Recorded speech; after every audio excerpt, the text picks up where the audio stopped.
סטודנט במקרה בפקולטה לרפואה בתל אביב, אבל אני לא אהיה רופא, אני אהיה חוקר. רשמתי לי שאלה כדי לא לבזבז לאנשים את הזמן, ברשותך, אז אני אקריא מהדף. שאלתם בקמפיין איפה הכסף? אני חושב שהשאלה הרבה יותר רלוונטית זה מי מייצר את הכסף. היום ידוע כבר שהבנקים מסחריים מייצרים את הכסף מהאוויר כחוב. כסף לא היה קיים ועכשיו הוא קיים. ומכוונים את הזרימה שלו בעצם לעבר האינטרסים של הבנק. כמובן שהנפגע העיקרי מכך זה מעמד הביניים. עכשיו השאלה שלי היא בעצם, האם בכלל אתה מתכוון, ואם כן, איך אתה מתכוון לבצע רפורמה בסקטור הבנקאי? במיוחד לאור העובדה שכל המפלגות, כולל יש עתיד, ממומנות בצורה כזו או אחרת על ידי הבנק.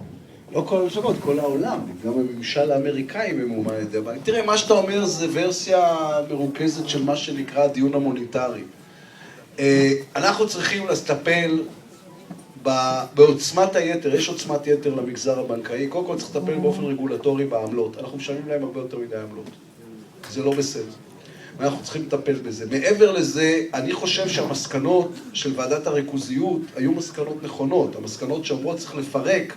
היום הבנק, אני אתן את זה בשני משפטים, המסקנות של ועדת הריכוזיות אמרו שחברות פירמידה, זאת אומרת חברות שיש בהן גם חברות ריאליות וגם חברות פיננסיות, בנק וסופרמרקט, זה לא פייר. למה זה שהבנק והסופרמרקט זה באותה חברה זה לא פייר?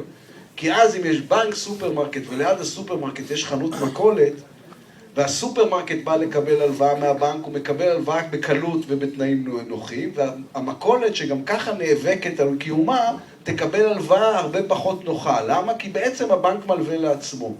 והמדינה בצדק אומרת זה לא בסדר וצריך לפרק את המבנים האלה. אי אפשר לתת לחברות פיננסיות, זה לא רק הבנקים, זה גם חברות הביטוח הגדולות, לשלוט גם בחברות אמיתיות כמו סופר או כמו, לא יודע, חברה לרכב. אלא צריך לפרק אותם. כמובן מה שקרה זה שהוועדה שעסקה בזה ישבה, הגיעה למסקנות, המסקנות הוגשו לכנסת, ואז מיד הודיעו שיש בחירות, ועכשיו זה עוד לא עבר בתור חוק.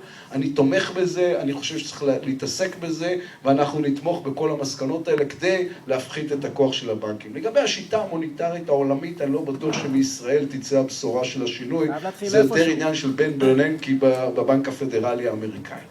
כן, בבקשה. היא כל כך יפה קיבלה אותי בחוץ, חייבים לתת לה לשאול שאלה.